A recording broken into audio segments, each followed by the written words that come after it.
Hello friends. Today I am going to tell you a story, everything that happened with Rinku.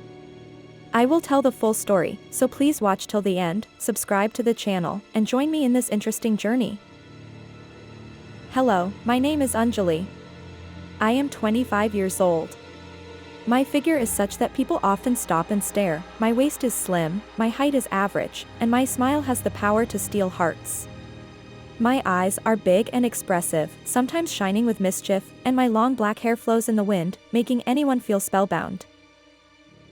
I live in a small village where everyone knows everyone, and life flows slowly.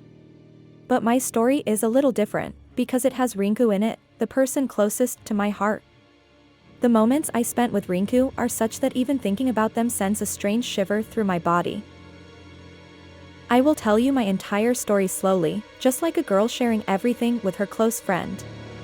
I will start from the beginning so that you understand how everything happened. When I was 18 years old, I met Rinku properly for the first time. Rinku was a boy from our village, 2 years older than me, tall and well-built. And his smile, it could take anyone's breath away. Our village is small, situated near a river. Mornings are calm, and evenings are filled with the chirping of birds.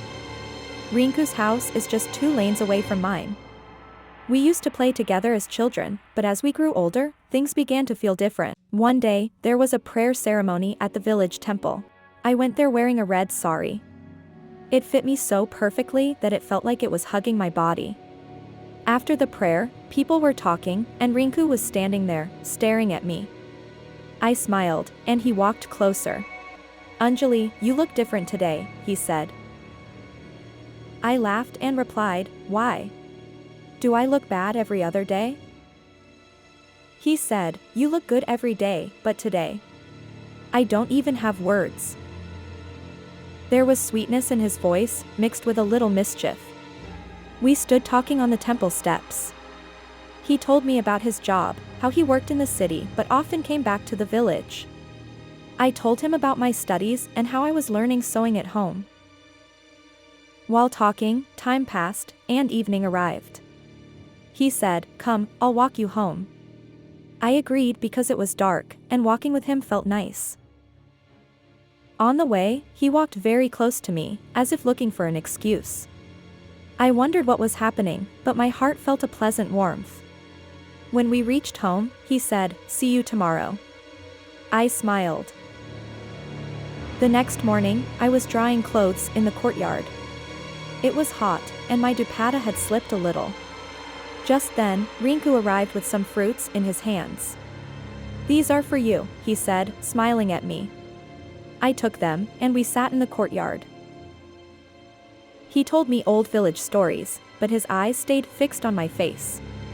Sometimes his gaze dropped, and I felt shy.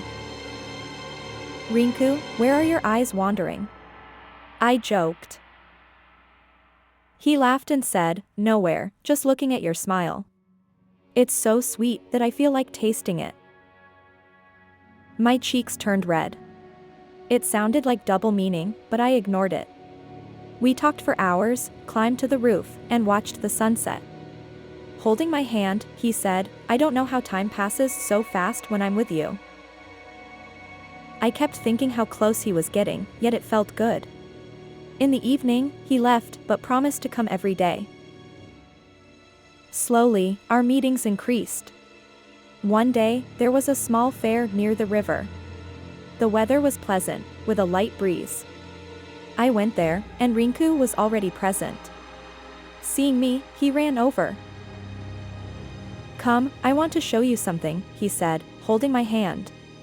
He took me behind the river to a hidden spot with old trees and grass spread on the ground. "Sit here," he said. He came close, and I could feel his breath near my ear. "Anjali, do you know how special these moments are with you?" I said, "Yes, but what is happening between us?" He replied, "What should happen is happening." His words felt deep, as if they meant something more. I felt shy. He laughed and said, "I'm just talking about friendship." But the look in his eyes suggested maybe more. We sat there for hours, watching the river waves. He rested his hand on my shoulder while telling stories. There was warmth in his touch, slightly intense, yet nothing happened, just talk, laughter, and suspense. One evening, no one was at home. My mother had gone to the market, and my father was in the fields. I was alone when Rinku came. "Anjali, make something special today," he said. I went to the kitchen to make tea. He came behind me and stood close. "Your waist is so slim," he said softly, touching it lightly. I was startled. He laughed and said, "I was just noticing." His fingers stayed there for a moment, like a gentle massage. I didn't move away because it felt nice. We stood in the kitchen talking. He ran his fingers through my hair and said, "They're so soft. I feel like touching them."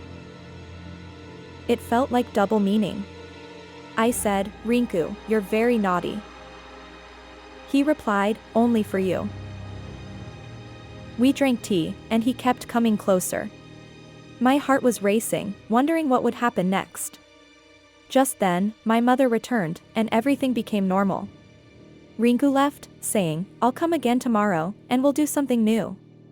It felt like something big was about to happen. The next week, the village elders inaugurated a new well. Everyone gathered there, but Rinku and I slipped away to a cave-like place nearby where water was flowing. Inside, it was dark and cool.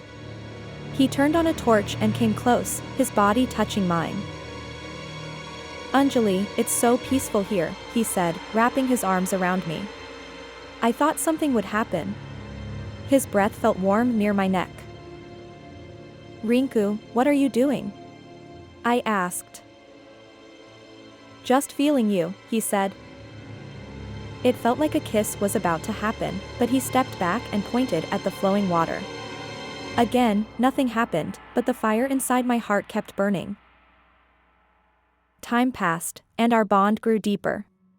Rooftops, gardens, old forts, festivals, everywhere there was closeness, teasing, and suspense. People misunderstood, but we knew our connection was something else. Then one day, after all this closeness, Rinku said, "Anjali, I need to tell you something." I was scared. I thought it was a proposal. But he said, "I'm going to the city.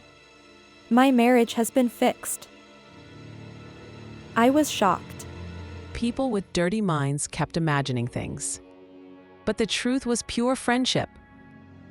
And everyone said, "What a twist! What a beautiful story."